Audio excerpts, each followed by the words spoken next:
Hey everybody, welcome to our first four-part series talking about the rotator cuff. Today we're going to talk about the anatomy and the kinesiology of the rotator cuff muscles. And then part two will be assessments, so whether or not you need to do certain things or not. The problem with a lot of the videos online is they'll show you a mobility drill or a strengthening drill or a stretch or anything like that, but they won't tell you if you necessarily need it or not. Okay, so not every muscle needs to be stretched, not every muscle or joint needs more mobility work, so it's different tests that you can do on yourself, for example, to let you know which thing you need to do that's specific for you. Third part will be some kind of mobility, stretching, massage techniques, sports massage techniques, anything like that. And then the fourth part will be strengthening exercises. So, to get into the rotator cuff, first common problem is a lot of people think the rotator cuff muscle is one muscle. Okay, so they'll view that, oh, your rotator cuff muscle. No, it's rotator cuff muscles. There's four of them. Okay, so we're going to go through that. So firstly, we've got supraspinatus, which comes along the top of your little scapula, so your shoulder blade right here. It ducks underneath your acromion process, this bone right here on your shoulder, and then it hooks onto the head of your humerus, okay, over here. You've got a greater tubercle and you've got a lesser tubercle, okay, whether or not how much in depth you want to go with that. But basically, as it hooks through, see if I can get my finger through that little slot, goes through, comes over, connects right here, okay. Because of that connection site, a lot of your kinesiology books will say that it abducts your arm, okay, like that.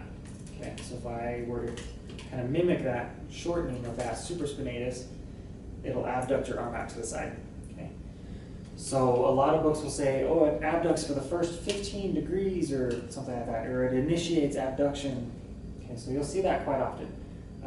So the argument goes, okay, whether or not this is true, I can't say, but there's studies that go all the way back to the 1940s where they've anesthetized that muscle, and then the deltoid was still able to abduct normally. Okay, so the question comes into it as, does it actually do abduction? Okay, who knows really, I guess, or we could argue that all day if we wanted to. But in the very least, the supraspinatus will help hold your arm in the socket as far as from dropping down. Okay, so it keeps it at the correct height. Okay, we'll say that. Keeps it up right in that glenohumeral joint, or it stabilizes the glenohumeral joint from the top. Okay, we'll say it that way. Our next muscle is our infraspinatus, which starts right here on your infraspinous fossa, and then also comes around and hooks on your greater tubercle. So because of the action this way, it's going to rotate, okay, or externally rotate your arm. Okay, so this guy. So pulling us outward that way. So same thing here, it's going to pull us up that way. Okay, so external rotation. It has a little friend, so we've got teres minor that comes in and touches on the lateral border, and then also comes over and hooks onto the greater tubercle. So same thing, it's going to mimic. So these two are going to work together all the time. You can pretty much just not even separate them out. So problems with this one, for example, so if we look at mechanics of a movement, a lot of people will warm these guys up by doing with a dumbbell and they'll externally rotate. Well, the problem with that is you're not providing any resistance going into external rotation. Your resistance is going straight down with the dumbbell, is going gravity-wise. So yes, you are moving in external rotation, but the resistance from the dumbbell is actually on your elbow flexors to keep your elbow from straightening out. Okay?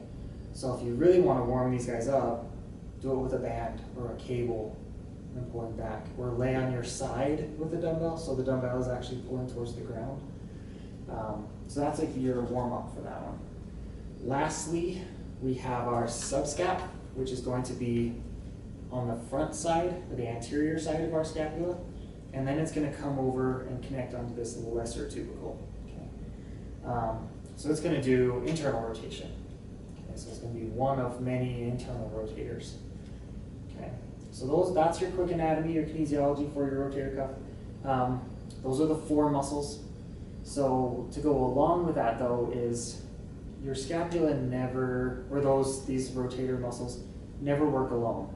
Okay, so that's a big key that I wanted to get into with this whole four-part series, is a lot of times when the rotator cuff gets blamed for a problem, the problem isn't with the rotator cuff muscles. That may have been where the injury happens, but that's not what the mechanism of injury was. So a lot of times, to use an example here, to do a lateral raise, okay, our trapezius and our deltoid, for example, as we do that abduction, so again, if we talk about supraspinatus, if it's involved in this, to do that movement where our other rotator cuff muscles that attach from here to here, or here to here, or up and over, they're going to technically lengthen as we're doing a lateral raise. So at some point, if we wanted to continue that movement, we would have to go into upward rotation, it's called, where we take our shoulder blade and it starts to rotate upward, okay, which is what our traps do, for example, one of the muscles that do upward rotation. Okay, we have a few other ones that help out with that, but traps being right there at the top, so we'll talk about them the most. If the other muscles that do upward rotation, for example, don't help with that movement, okay, or if we have a downward rotator that's preventing the movement or preventing us from going into upward rotation, something has to try and compensate for the lack of movement in the shoulder blade. So if our shoulder blade is stuck right there, won't let it proceed any further, for example, then if we wanted to get that range of motion, so say we're going to rotate and go all the way up and over, okay? So if we wanted to go this way, okay, and if that shoulder blade isn't rotating far enough, which is technically, if we wanted to go all the way up here, 1/3 of that movement is going to be from the upward rotation of the scapula. So if we're not getting that 33% that we're supposed to from there, this glenohumeral joint is going to have to compensate for that lack, which means the rotator cuff muscles are going to have to lengthen more than what they are accustomed to. So that's where we tend to get injury from, is something else isn't working, somewhere along that chain of movement, something else has to give. And that's usually when the rotator cuff muscles get torn, get damaged, get strained. Okay, so that's part of the things that we want to look into, is that scapular sling muscle group, where it's called, where it's any of the muscles that help hold the shoulder blade to the body. So if we look, technically this right here, your sternoclavicular joint, is your only actual bony joint. Okay, bony, I guess that's a similar thing there. So the only technical joint that holds your entire arm on your body. Okay. So oftentimes when we look at skeletons like this, it's a little confusing because they've pinned the shoulder blade into place. Well, there's no technical bony joint back here. Okay, we call it, there's a scapulothoracic joint, we call it, but it's not an actual joint like your shoulder joint, your elbow joint, your wrist joints, okay, shoulder, elbow joints, I guess. It's all muscular, okay? There's no ligaments that are holding your shoulder blade to your ribs, okay? So any of those muscles that do hold, okay, we've got tons of muscles that hold your shoulder blade to your actual body. So it's those muscles, if those are dysfunctional, that's usually what happens that cause the rotator cuff problems. So usually when somebody comes to me and says, I've pulled a rotator cuff, I've torn a rotator cuff, I've strained a rotator cuff muscle, okay. However, it's usually because there's dysfunction somewhere else around that shoulder blade. Okay, so it's usually, we'll want to work on the rotator cuff muscles again to kind of help that rehab process, but we need to search past that to try and find what the actual problem was in the first place. So as we do the assessments, we'll include some of those to help you figure out not only, okay, which muscle has the problem, but now what was the initial cause, what was the initial mechanism of injury, or what was the root cause of the problem that could do that.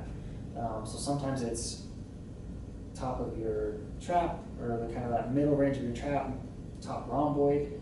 Sometimes it's other heads, and more of the, we call that a second head. So first, second, third, fourth head of traps, for example. So second and third components, maybe it's your pecs, maybe it's your lats, okay, anything like that, that all these other muscles can be involved in how that rotator cuff muscles function as well as part of the team.